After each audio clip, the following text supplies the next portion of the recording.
ఈ రాష్ట్రంలో ఉండే 5 కోట్ల మంది పేదవాళ్ళకు అండగా నిలబడబోయేది తెలుగుదేశం పార్టీ.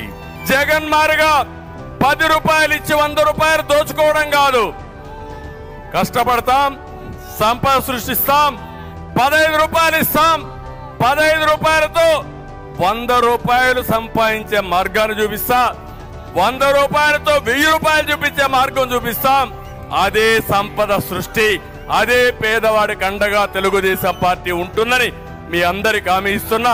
నా జీవితంలో ఇది చేసి నా నిజాయితీ నిరూపించుకుంటానని మరొక్కసారి మీ అందరికి హామీ ఇస్తున్నా.